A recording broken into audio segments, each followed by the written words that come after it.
श्री गणेशाय नमः। आज मैं आपको दुर्वा घास के बारे में कुछ ऐसी जानकारी दूंगी जो आपको ज़रूर पता होनी चाहिए। ध्रुवा, जिसे हम हिंदी में दूब भी कहते हैं, का हिंदू धर्म में बहुत महत्व है। शायद ही ऐसी कोई पूजा हो जो ध्रुवा के बिना संपन्न होती हो। आमतौर पर लोग दूब और घास को एक ही समझते हैं, किंतु ऐसा नहीं है। दुर्वा घास का एक ही प्रकार है जो हरे रंग की होती है और पृथ्वी पर फैल कर बढ़ती है और कभी ऊपर नहीं उठती। स्त्रियों को विशेष कर ध्रुवा का पूजन करने को कहा गया है। ऐसा ही मान्यता है कि ऐसा करने से उनका सुहाग अखंड रहता है।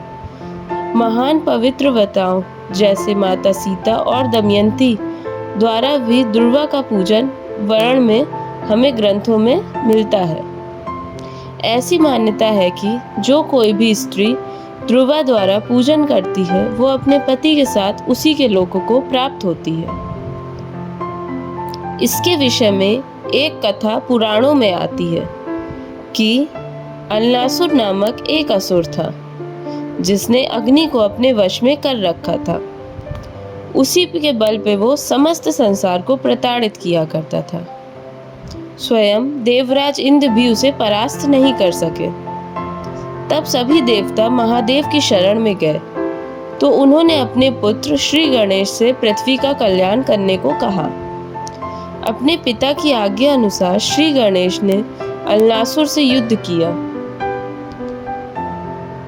और उसे जीवित ही निगलकर देवताओं को भय मुक्त किया। जब श्री गणेश ने अल्लासुर को निगला तो उसके ताप से उनके उदर में भयानक पीड़ा होने लगी। तब महर्षि कश्यप ने उन्हें ध्रुवा की 21 गांठें खाने को दी, जिसे खाने के बाद उन्हें उस ताप से मुक्ति मिली। तभी श्री गणेश को ध्रुवा चढ़ाने का विशेष विधान है। आपको पता नहीं होगा तो हम बता दें कि पुराणों के अनुसार ध्रुवा की उत्पत्ति समुद्र मंथन से मानी गई है।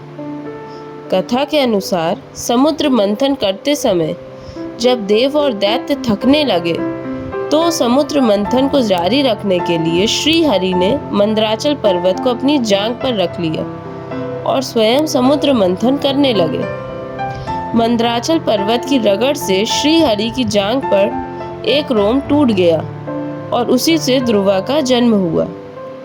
नारायण के शरीर का भाग होने के कारण ये परम पवित्र मानी गई है। जब अमृत प्राप्त होने के बाद समुद्र मंथन का समापन हुआ तो नारायण ने मोहिनी रूप धरकर कुछ समय के लिए अमृत को इसी ध्रुवा पर रख दिया। अमृत का स्पर्श होने से इसकी पवित्रता और बढ़ गई और ये वनस्पति अमर हो गई। इसीलिए ध्रुवा ही एक ऐसी वनस्पति है जो किसी भी परिस्थिति में बिना किसी की सहायता के स्वयं बढ़ सकती है। इसे अमृता, अनंता, गौरी, महौषधि, स्तर्वा, भार्गवी इत्यादि नामों से भी जानते हैं। आप सबको ये जरूर जानना चाहिए कि गणेश जी पर तुलसी कभी नहीं चढ़ाई जाती।